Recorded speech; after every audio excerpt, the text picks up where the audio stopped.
Ayan, today is isi-save natin si variegated lemon rose. Kasi tingnan nyo, napansin ko yung lower leaves niya is nag-yellow. Then yung babies niya is ayun, nangitim siya. Ayan o. Ayan, nangitim yung kanyang babies. Ayan ang itsura niya. Then parang ayun no, may rat siya. Para talaga siyang may problem sa stem, kaya ganyan yung mga leaves niya. Kaya ayan, tiningnan ko, then meron nga siyang stem rat. Then today is isi-save natin siya. Ayan, kahit tag-init is nagrarat ang succulent. Then ayan, tingnan nyo oh. Ayan, nagrat siya. Pati yung mga babies niya. Napansin ko kasi yung mga babies niya. Then ayan, meron na pala siyang problem sa stem.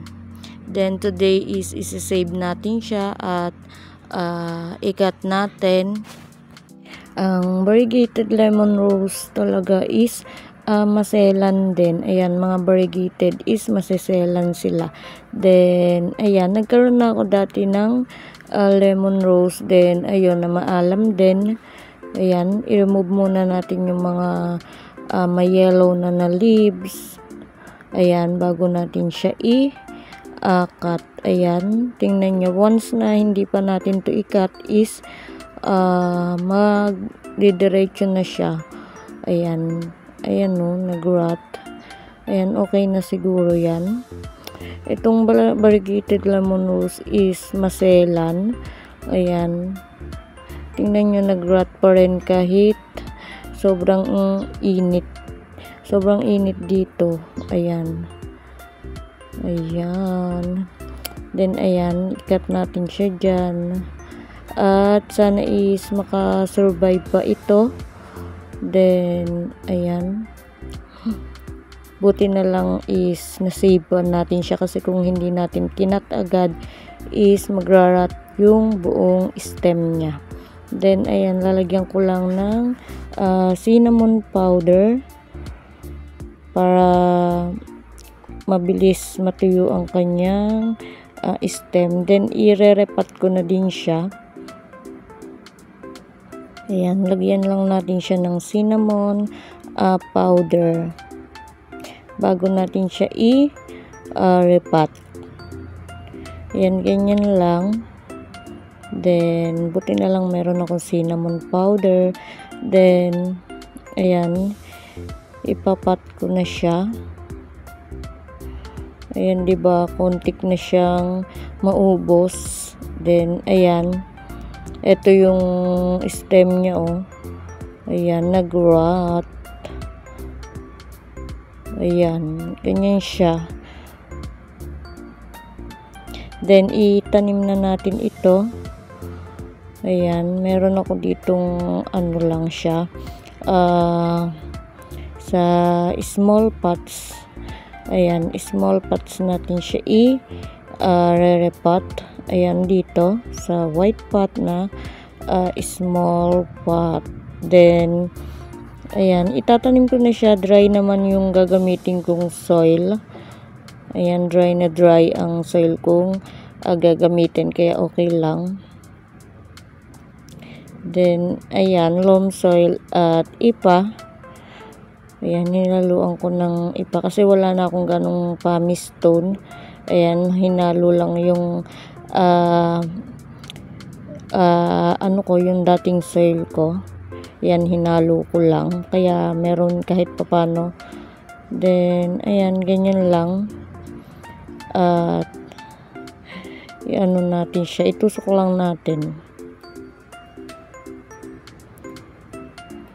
Ayan, ang selan naman ni lemon rose. Ayan, sana ito is makasurvive. Then ayan, bawasan natin yung soil para bumaon. Then ayan, sakto lang siya dito.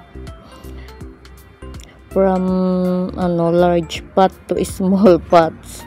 Ayan, kasi nag-rot siya. Then ayan, sana is may kasurvive at maging okay siya.